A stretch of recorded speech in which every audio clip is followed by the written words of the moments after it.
Hello guys, ꯃꯌꯥꯝ ꯉꯁꯤꯗꯤ ꯃꯌꯥꯝꯒꯤꯗꯃꯛꯇꯀꯣ ꯌꯥꯝꯅ ꯅꯨꯡꯉꯥꯏꯕꯀꯣ ꯍꯥꯏꯗꯤ ꯍꯥꯟꯅꯗꯩꯁꯨ ꯍꯣꯏ ꯑꯩꯒꯤ ꯆꯦꯅꯦꯜꯗꯁꯨꯀꯣ ꯑꯩꯒꯤ ꯆꯦꯅꯦꯜ ꯍꯧꯕꯗꯒꯤ ꯑꯗꯨꯝ ꯕ꯭ꯂꯣꯒꯤꯡ ꯀꯩꯀꯥꯁꯤꯗꯤ ꯑꯗꯨꯝ ꯇꯧꯔꯛꯏꯗꯅꯀꯣ ꯃꯌꯥꯝ ꯍꯧꯕꯗꯒꯤꯀꯣ ꯑꯗꯣ ꯕ꯭ꯂꯣꯒꯤꯡ ꯀꯩꯀꯥ ꯇꯧꯕꯁꯦ ꯃꯌꯥꯝꯁꯨ ꯑꯗꯨꯝ ꯍꯥꯏꯗꯤ ꯕꯣꯔꯤꯡ ꯆꯨꯕꯁꯨ ꯌꯥꯎꯔꯝꯒꯅꯤ ꯑꯗꯨꯝ ꯌꯦꯡꯅꯤꯡꯗꯕꯁꯨ ꯌꯥꯎꯔꯝꯒꯅꯤꯀꯣ ꯃꯌꯥꯝꯀꯣ ꯑꯗꯣ ꯃꯌꯥꯝ ꯉꯁꯤꯗꯤ ꯌꯥꯝꯅ ꯏꯟꯇꯔꯦꯁꯇꯤꯡꯁꯨ ꯑꯣꯏꯕ ꯑꯗꯨ ꯌꯥꯝꯅꯁꯨ ꯅꯨꯡꯉꯥꯏꯕ ꯃꯌꯥꯝꯅꯁꯨ ꯌꯥꯝ ꯌꯦꯡꯅꯤꯡꯕꯀꯣ ꯑꯗꯣ ꯑꯩ ꯃꯌꯥꯝ ꯉꯁꯤꯁꯦ ꯑꯩꯈꯣꯏ ꯃꯅꯤꯄꯨꯔꯤ ꯁ꯭ꯇꯥꯏꯜꯗ ꯃꯌꯥꯝ ꯃꯨꯛꯕꯥꯡ ꯇꯧꯖꯔꯛꯀꯗꯣꯏꯅꯤꯀꯣ ꯃꯌꯥꯝꯀꯣ ꯃꯨꯛꯕꯥꯡ ꯇꯧꯔꯛꯇꯣꯏꯅꯦ ꯑꯗꯣ ꯃꯌꯥꯝ ꯍꯧꯖꯤꯛ ꯑꯩ ꯃꯨꯛꯕꯥꯡꯁꯦ ꯇꯧꯒꯦ ꯇꯧꯔꯦ ꯁꯦꯝ ꯁꯥꯕ ꯂꯣꯏꯔꯦ ꯃꯌꯥꯝꯀꯣ ꯀꯩꯁꯨ ꯌꯥꯝꯅ ꯍꯦꯟꯖꯤꯟꯅ ꯍꯥꯏꯗꯤ ꯀꯩꯅꯣ ꯑꯩꯈꯣꯏꯒꯤ ꯃꯊꯦꯜ ꯃꯀꯣꯏ ꯇꯧꯅ ꯌꯥꯝꯅ ꯑꯩꯈꯣꯏ ꯃꯆꯤꯒ ꯌꯥꯝꯅ ꯇꯧꯕꯗꯣ ꯅꯠꯇꯦꯕꯀꯣ ꯃꯌꯥꯝꯀꯣ ꯑꯩꯈꯣꯏ ꯌꯦꯟ ꯊꯣꯡꯕꯒ ꯁꯨꯝ ꯑꯩꯈꯣꯏ ꯌꯦꯟ ꯊꯣꯡꯕ ꯑꯗꯩꯗꯤ ꯃꯆꯤꯗ ꯑꯗꯨꯝ ꯑꯩꯈꯣꯏ ꯀꯩꯒ ꯍꯥꯞꯄꯒ ꯇꯤꯜꯍꯧ ꯀꯩꯀꯥ ꯇꯧꯔꯒ ꯏꯆꯝ ꯆꯝꯅ ꯇꯧꯔꯛꯇꯣꯏꯅꯤ ꯑꯗꯨꯗꯤ ꯃꯌꯥꯝ ꯁꯨꯝ ꯚꯤꯗꯤꯑꯣꯁꯦ ꯃꯈꯥ ꯇꯥꯅ ꯑꯗꯨꯝ ꯌꯦꯡꯃꯤꯟꯅꯁꯤ ꯑꯗꯣ ꯃꯌꯥꯝ ꯃꯨꯛꯕꯥꯡꯇꯁꯨ ꯅꯠꯇꯦ ꯁꯤꯗꯩꯁꯨ ꯍꯦꯟꯕ ꯃꯌꯥꯝꯒꯤꯗꯃꯛꯇ ꯅꯨꯡꯉꯥꯏ ꯅꯨꯡꯉꯥꯏꯕ ꯚꯤꯗꯤꯑꯣ ꯄꯨꯖꯔꯛꯀꯗꯣꯏꯅꯦ ꯑꯗꯣ ꯃꯌꯥꯝ ꯑꯩꯒꯤ ꯆꯦꯅꯦꯜꯁꯤꯕꯨ ꯃꯌꯥꯝ ꯚꯤꯗꯤꯑꯣꯁꯤ ꯍꯧꯗ꯭ꯔꯤꯉꯩꯗ ꯆꯦꯅꯦꯜꯁꯤꯕꯨ ꯅꯧꯅ ꯂꯥꯛꯄꯤꯕ ꯏꯆꯤꯟ ꯏꯅꯥꯎ ꯑꯣꯏꯇꯥꯔꯒꯗꯤ ꯁꯕꯁꯀ꯭ꯔꯥꯏꯕ ꯇꯧꯁꯟꯕꯤꯔꯝꯃꯣ ꯑꯗꯣ ꯃꯌꯥꯝ ꯆꯦꯅꯦꯜꯁꯤꯕꯨ ꯌꯦꯡꯕ ꯍꯧꯗ꯭ꯔꯤꯉꯩꯗ ꯃꯌꯥꯝ ꯁꯕꯁꯀ꯭ꯔꯥꯏꯕ ꯇꯧꯁꯟꯕꯤꯔꯝꯃꯣꯀꯣ ꯑꯃꯨꯛ ꯍꯟꯅ ꯍꯥꯏꯖꯒꯦ ꯃꯌꯥꯝ ꯁꯞꯄꯣꯔꯠ ꯇꯧꯕꯤꯌꯣ ꯑꯗꯨꯗꯤ ꯃꯌꯥꯝ ꯃꯨꯛꯕꯥꯡ ꯑꯝꯗ ꯆꯠꯂꯁꯤ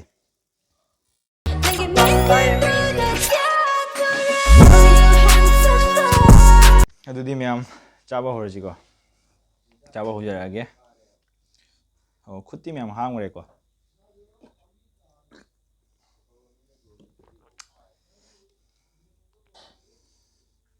ꯃꯈꯣꯡ ꯌꯥꯟꯅ ꯂꯧꯊꯔꯒꯦ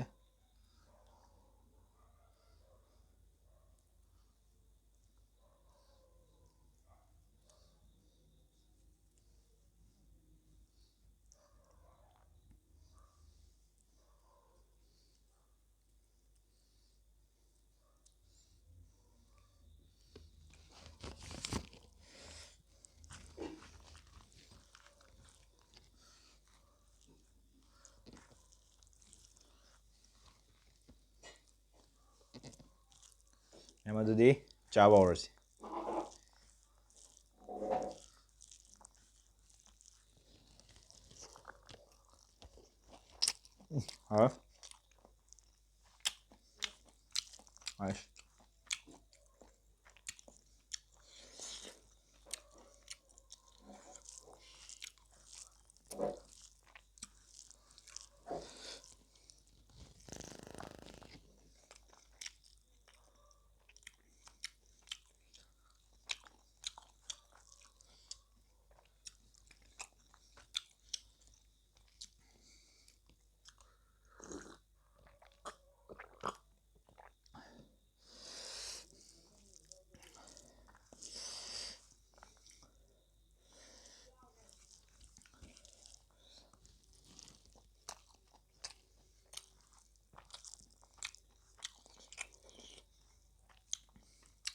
ꯍꯥꯎꯔꯦ ꯃꯌꯥꯝ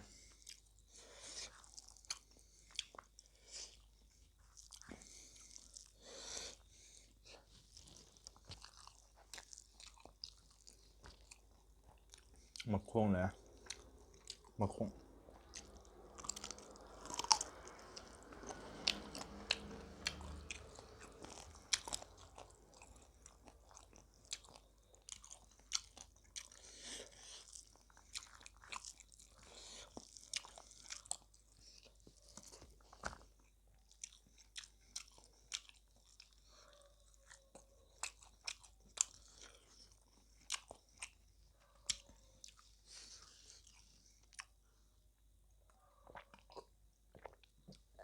ꯃꯩ ꯆꯠꯂꯦ ꯃꯌꯥꯝ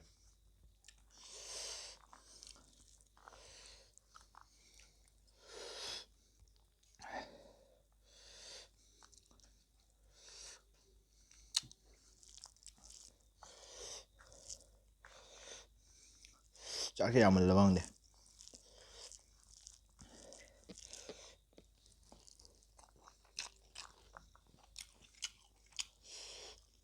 kilo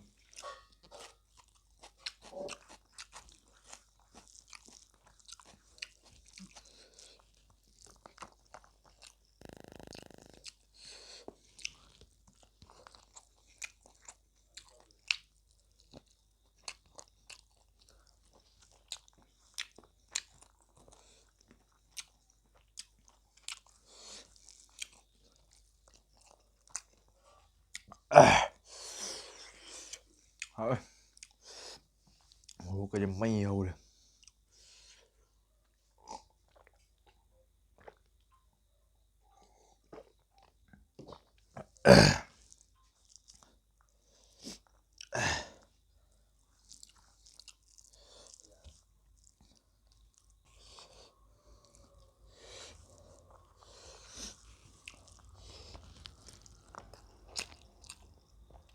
Olha.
Chị mèo hao rồi em morok sugar sai sugar đây mèo mà đúng không yên thong bữa cái gà gì đúng morok xa đi đúng cái đầu morok cái gà đúng xa đi hao mà nè mèo sugar mà nè coi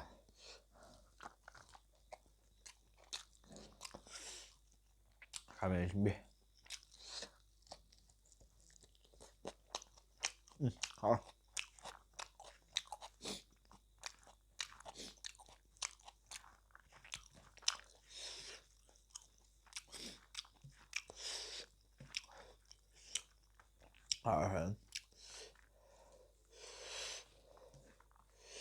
Rồi tôi đem nào.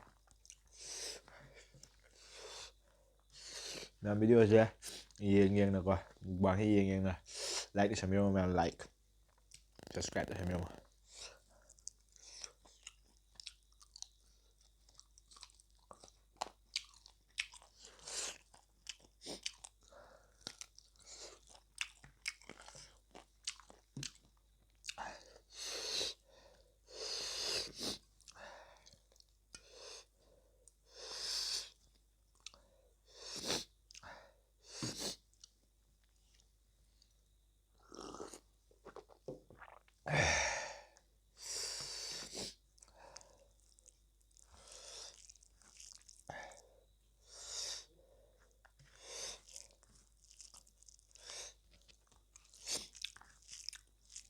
Calendri maruga hapa thong nó hào.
Xin yaudırdı yadırım em xin gì mà tiếng lâu trời để yar.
ꯏꯁꯤꯡ ꯌꯥꯝ ꯊꯛꯆꯜꯂꯦ ꯏꯁꯤꯡ ꯊꯛꯆꯜꯂꯒ ꯍꯦꯛ ꯏꯁꯤꯡ ꯌꯥꯝ ꯊꯛꯑꯗꯤ ꯆꯥ ꯉꯝꯗꯦ ꯑꯗꯨꯕꯨ ꯃꯌꯥꯝ ꯂꯣꯏꯗꯤ ꯂꯣꯏꯗꯣꯔꯦ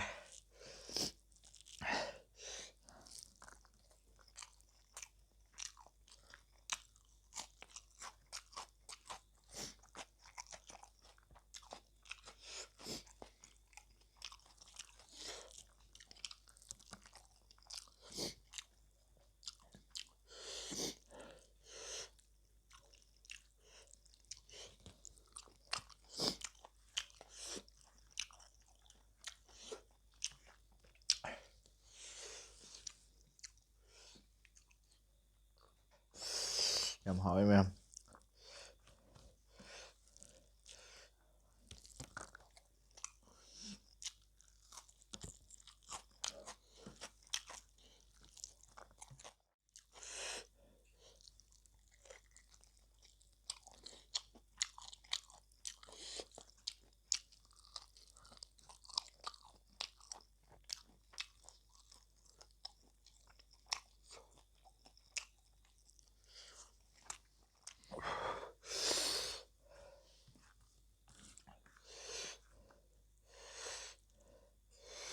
last bite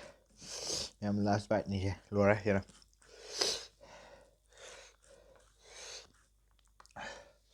ashlom da chứ cái nấm tàu vậy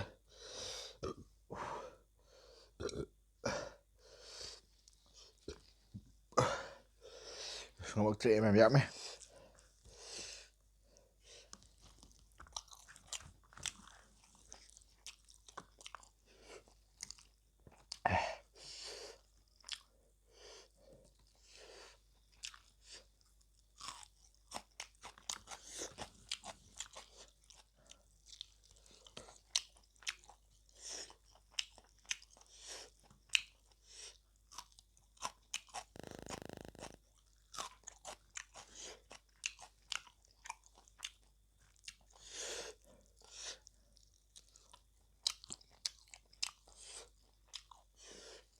bị cho hậu rồi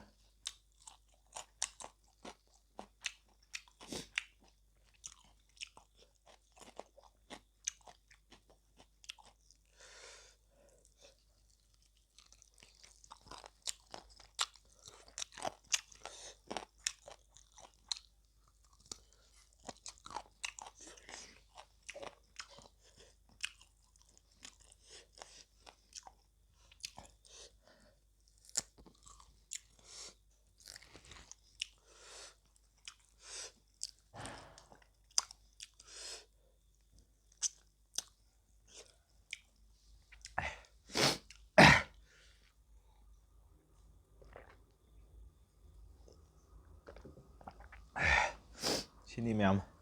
sumai tông nó lôi giờ đấy rồi mềm trăm cái nào khá là đi lem ấy có khá là lem ấy thì chắc chắn nó tiêu có để xe thì lâu mà mà nhìn lem ấy thì lâu lem ấy rồi thà bị mà nhìn lem ấy cầm mình chỉ biết lem ấy có nhà lôi lôi đây có chắc số lôi đấy hào cái mềm rất là hào đấy mềm là khi mukbang chú Ahanba sih Toujaba nih mềm mukbang sih kok itu mềm mukbang sih soal gila nih jauh sih mềm ngapiu Morok sao đấy à mềm đó đi video xem tang soal lo sinjarage ado mềm video sih nuai bedi like share and subscribe to sanbirungo aduga mềm matung taragda sidai matung taragda karamba type video sinjar uge do comment to sanbirumo mềm ngasigi matang soal da kanasi